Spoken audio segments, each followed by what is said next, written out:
प्यारे बच्चों, पढ़ाई करनी है हमें अपने पृष्ठ संख्या 92 के अंतिम पैराग्राफ की, जिसमें हम लोगों ने चर्चा की थी कि किस तरह से भक्तिन के जेठ का जो लड़का है उसका साला ज़बरदस्ती उसकी बड़ी लड़की के घर में घुसता है, उसे अपमानित करता है और उसका खामियाजा भी उसे भुगतना पड़ता है।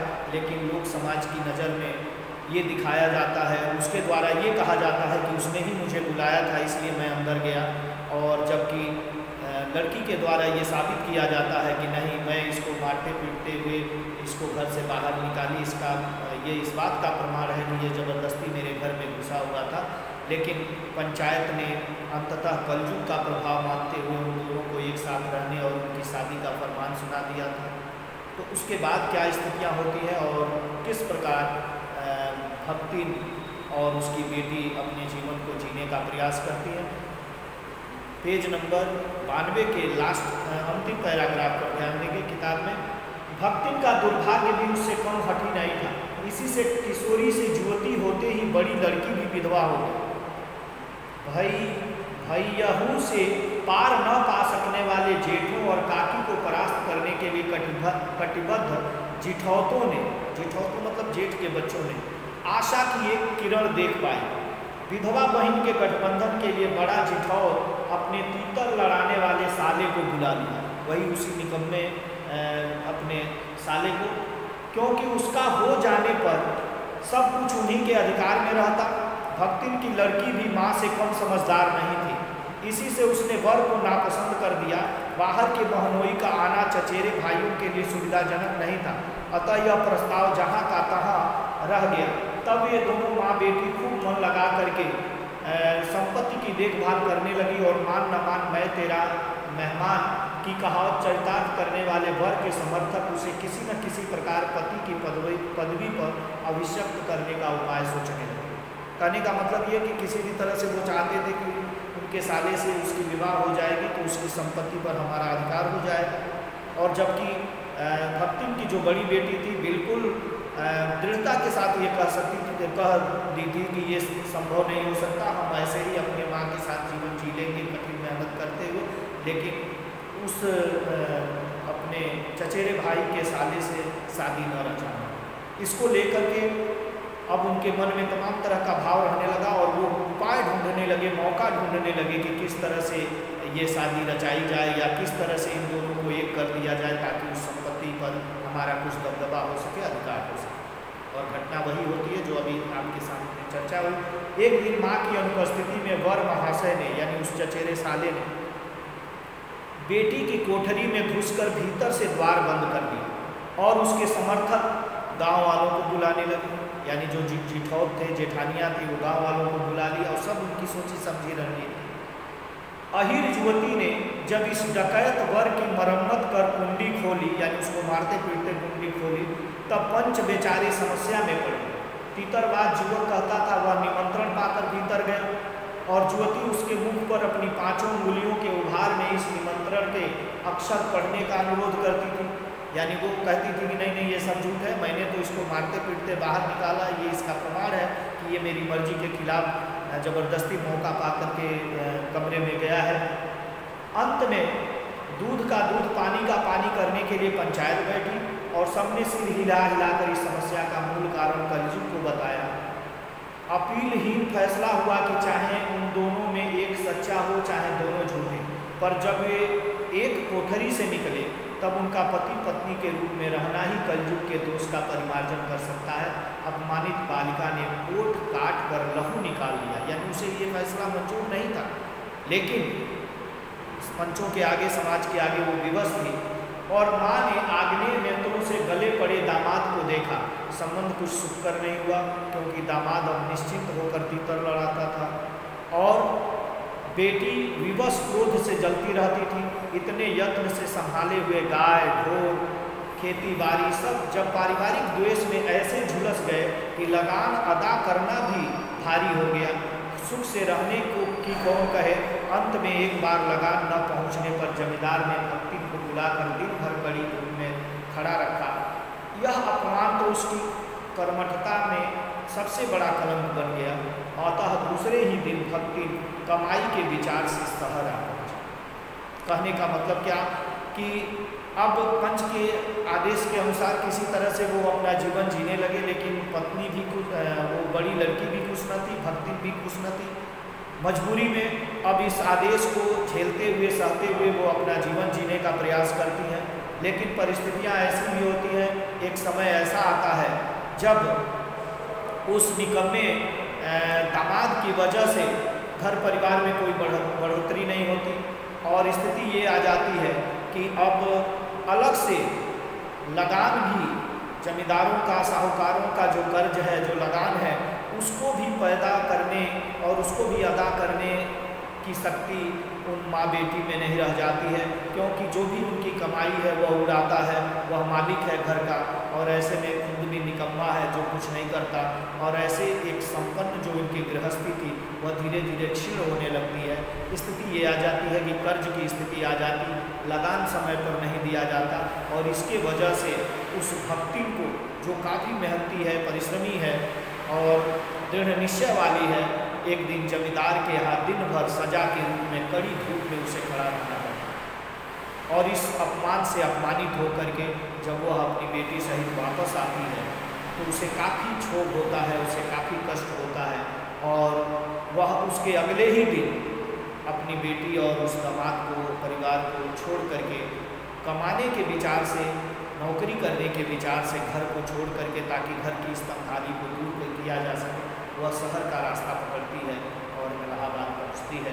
वहाँ जाने के बाद उसकी मुलाकात महादेवी वर्मा जैसी साहित्यकार से होती है और उनकी सेविका के रूप में वो प्रतिष्ठित होकर के अपना जीवन जीने लगती है। यानी लेखिका ये बताना चाहती है कि जो उसका उनसे मिलने के पहले जो उसका अतीत है या उनसे मिलने आने तक की जो घटनाएं हैं वो यहाँ पूर्ण होती हैं, और वहाँ आने के बाद अब उसके जीवन का एक नया अध्याय शुरू होता है, एक नया रूप शुरू होता है, और उसमें वह कितनी पारंगत होती है, वो उसमें वह कितनी सफल होती है, इसकी चर्चा आगे के पैराग्राफ में देखें। घुटी हुई चाँद की को मोटी मैली धोती से ढाके और मानो सब प्रकार की आहट सुनने के लिए कान कपड़े से बाहर निकाले हुए भक्ति जब मेरे यहाँ सेवक धर्म में दीक्षित हुई, तब उसके जीवन के चौथे और संभवतः अंतिम परिच्छेद का जो अर्थ हुआ उसका इति अभी दूर है। यानी लेखिका कहती है कि उसके बाद उसका मिलन उससे होता है और वो उसके हाव भाव और जो थे जिसका वर्णन उसने पहले किया था उसी रूप में वह उसकी सेविका के रूप में स्वीकार की गई, और उसके जीवन के चौथे अध्याय, चौथे भाग की शुरुआत होती है, और चौथे और अंतिम परिच्छेद, अंतिम भाग कहा जाए, जिसकी शुरुआत होती है, और वह शुरुआत अभी लेखिका कहती है कि उसकी इति अभी दूर है। यानी उसके वर्तमान जीवन की घटनाओं का वर्णन वो करती है जब वह उसके पास रहती है। यानी उसके इस चौथे जीवन की शुरुआत होती है और उसकी शुरुआत कहाँ तक पहुँची है वहाँ तक की वर्णन करती है। उसके आगे की घटनाओं को वो कहती है कि अभी भी इसका अंत नहीं हुआ है, यानी अभी भी वो हमारे साथ जुड़ी हुई है। भक्ति की वेशभूषा में गृहस्थ और वैरागी का सम्मिश्रण देखकर मैंने शंका से प्रश्न किया। लेखिका कहती है कि जब वह उस तरह की वेशभूषा को, कंठी पहनी हुई है, मुंडन कराई हुई है, जो कपड़े हैं वो पहनी हुई है, तो इस रूप में गृहस्थ और वैरागी दोनों ही रूप उसके थे, और उसको देख करके जब लेखिका ने उससे शंका से प्रश्न किया तो वह क्या जवाब देती है और क्या प्रश्न लेखिका के द्वारा किया जाता है कि क्या तुम खाना बनाना जानती हो? उत्तर में उसने ऊपर के होठ को सिकोड़कर और नीचे के अधर को कुछ बढ़ाकर आश्वासन की मुद्रा के साथ कहा, ई कौन बड़ी बात आए, रोटी बनाए जानित है, दाल रांध लेत है, साग भाजी छौंक सकित है, और बाकी का रहा। यानी जब लेखिका के द्वारा खाना बनाने की बात पूछी जाती है कि क्या तुम्हें खाना बनाना आता है जिससे मेरे भोजन बनाने की व्यवस्था यदि तुम कर सको तो मुझे अपनी रचनाएं लिखने, अपनी पेंटिंग्स बनाने, अपने पशु पक्षियों के लिए समय निकालने, अपने स्कूल में पढ़ाने के लिए फ्री माइंड होने का और से समय मिल जाए। तो उसके द्वारा तमाम तरह की बातें कहते हुए, तमाम तरह के व्यंजन बनाने की बातें करते हुए ये समर्थता जाहिर की जाती है कि हाँ मुझे खाना बनाना आता है।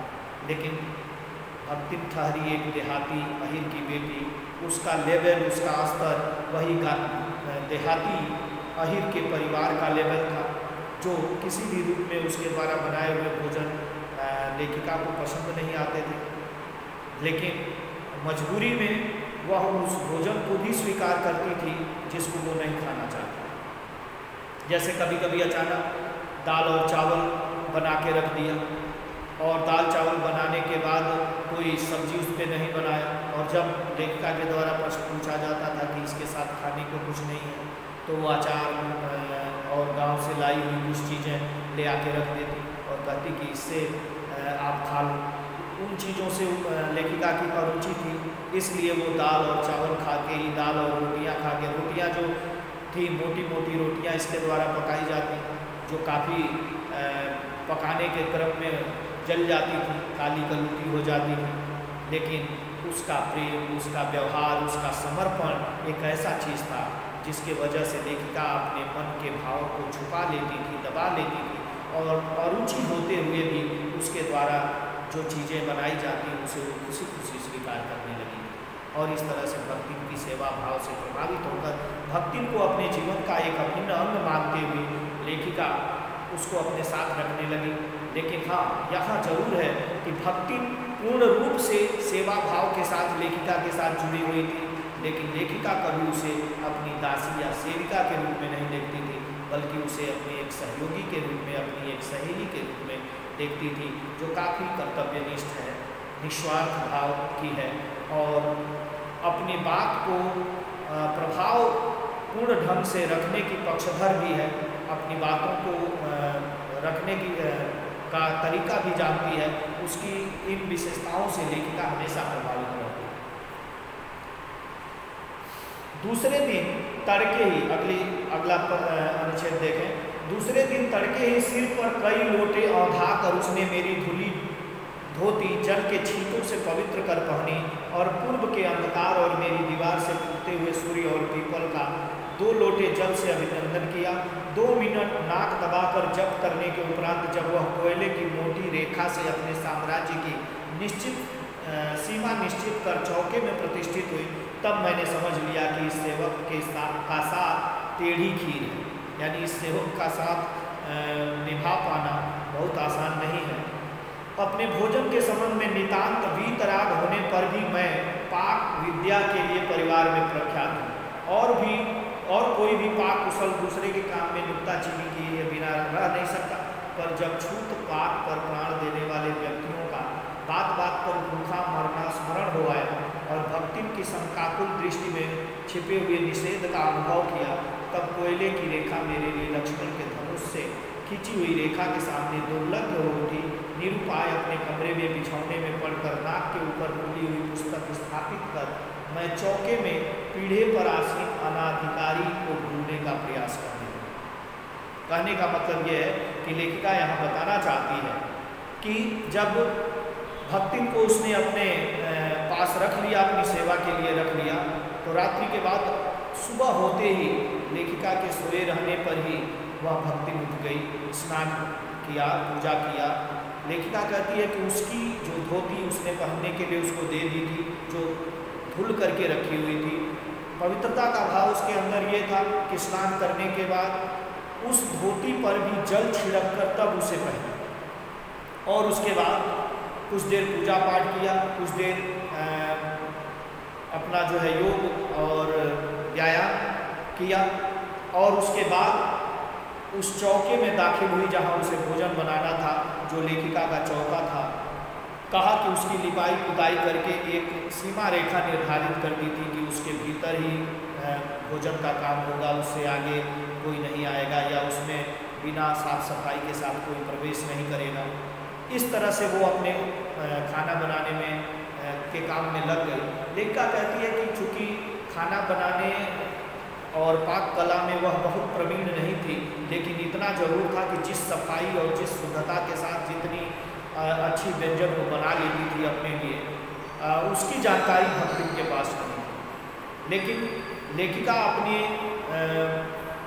अपने जो जानकारी है, अपनी जो पसंद है, उसको उसके ऊपर थोपना नहीं चाहती थी, और इसलिए मजबूरी में उसके द्वारा जो भी बनाया जाता, जो भी चीज़ें तैयार की जाती, उसको खा करके अपना गुजारा करने लगी, क्योंकि वह जानती थी कि भक्तिन को बदल पाना भी संभव नहीं है। हाँ, भक्तिन के पास एक गुण था कि वह अपने लायक किसी को भी बना सकती थी। जैसा लेखिका को भी उसने देहाती बना दिया, अपने पसंद की भोजन बनाकर लेखिका को खाने के लिए मजबूर कर दिया, लेकिन लेखिका के अनुसार बदलने का प्रयास नहीं। लेखिका इसकी चर्चा भी आगे करती है। भोजन के समय जब मैंने अपनी निश्चित सीमा के भीतर निर्दिष्ट स्थान ग्रहण कर लिया, तब भक्तिन ने प्रसन्नता से लबालब दृष्टि और आत्मसंतुष्टि से आप्लावित मुस्कुराहट के साथ मेरी फूल की थाली में 1 अंगुल मोटी और गहरी काली चित्तीदार रोटी, 4 रोटियां रखकर उसे टेढ़ी कर गाढ़ी दाल परोस दी।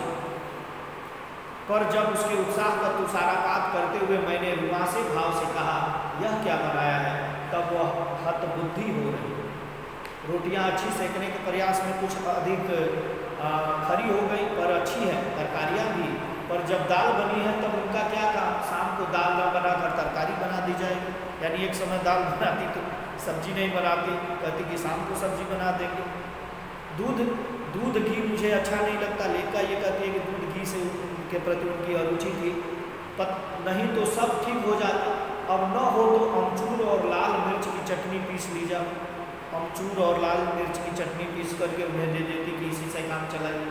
उससे भी काम न चले तो वह गाँव से लाई हुई गठरी में से थोड़ा सा गुड़ दे देती। और शहर के लोग क्या कलाबत्तू खाते हैं, फिर वह कुछ अनाड़ी या फूहड़ नहीं, उसके ससुर, पितिया ससुर, अजिया सास आदि ने उसकी पाक कुशलता के लिए न जाने कितने मौखिक प्रमाण पत्र दे डाले।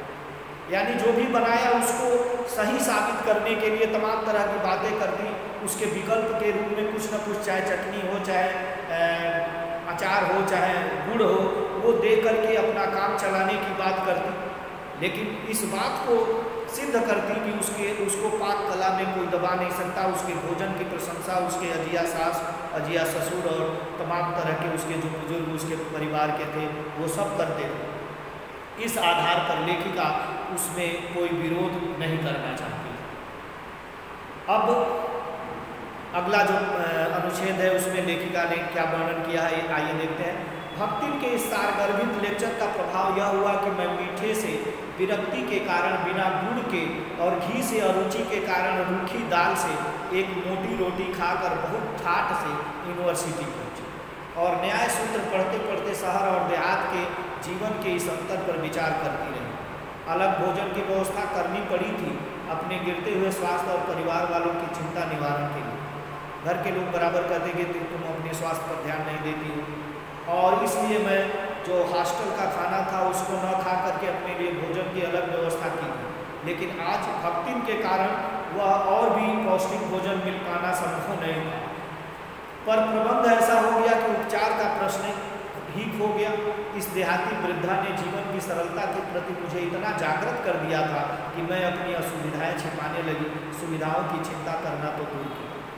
यानी लेखिका कहती है, न चाहते हुए भी उसके द्वारा बनाए गए भोजन को में ही मुझे संतुष्ट होना पड़ा, और ऊपर से ये दिखावा भी मैं नहीं कर सकती थी कि नहीं उसके द्वारा बनाए गए भोजन और रुचिकर हैं और उसे मैं स्वीकार नहीं कर सकती, क्योंकि उसका हाव भाव, उसका जो प्रभाव था, उसके प्रस्तुति का जो ढंग था वो ऐसा था कि उसको अस्वीकार करके लेखिका उसे दुखित नहीं करना चाहती। ये एक दूसरे के प्रति लगाव का जो भाव था, सम्मान का जो भाव था। अगला पैराग्राफ देखें।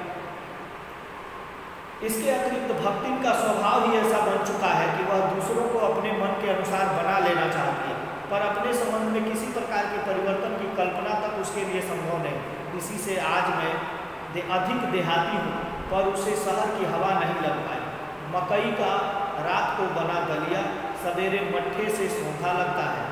बाजरे के तिल लगाकर बनाए हुए पुए गरम कम अच्छे लगते हैं। ज्वार के भुने हुए भुट्टे के हरे दानों की खिचड़ी स्वादिष्ट होती है। सफ़ेद महुए की लपसी संसार भर के हलवे को लजा सकती है। आदि वह मुझे क्रियात्मक रूप से सिखाती रही। यानी वो देहाती व्यंजन, देहाती भोजन जो उसने खाया था, बनाया था, जो प्राकृतिक रूप से उसे प्राप्त था, उसकी चर्चा बराबर लेखिका से करती और उसी के बारे में उसी की प्रशंसा किया करती थी। पर यहाँ का रसगुल्ला तक भक्ति के पोपले मुंह में प्रवेश करने का सौभाग्य नहीं प्राप्त कर सका, यानी वह बाहरी खाने होने पर ध्यान नहीं देती थी, उसे नहीं स्वीकार करती थी। मेरे रात दिन नाराज होने पर भी उसने साफ धोती पहनना नहीं सीखा, जैसे तैसे पहना करती थी।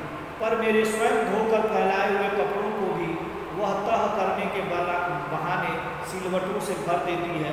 मुझे उसने अपनी भाषा की अनेक ग्रंथ कथाएँ कंठस्थ करा दी हैं, पर पुकारने पर वह ओए के स्थान में जी कहने का शिष्टाचार भी नहीं सीख सकती। यानी लेखिका यहाँ बताती है कि उसके प्रभाव मेरे ऊपर पड़े, अन्य लोगों के ऊपर पड़े, लेकिन हम लोगों की रहन सहन का प्रभाव उसके ऊपर नहीं पड़ा। यहाँ तक कि शिष्टाचार में ओए के जगह पर जी कहते हैं, ये भी वो नहीं सीख पाई।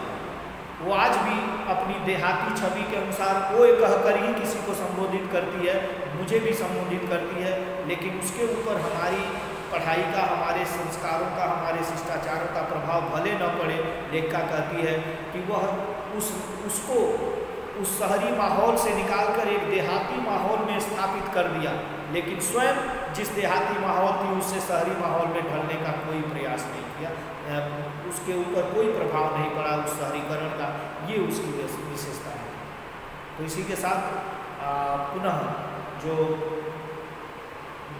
पृष्ठ संख्या 94 का अंतिम पैराग्राफ है, इसका अध्ययन अगले क्लास में, अगली कक्षा में करेंगे। तब तक के लिए आप सभी को धन्यवाद।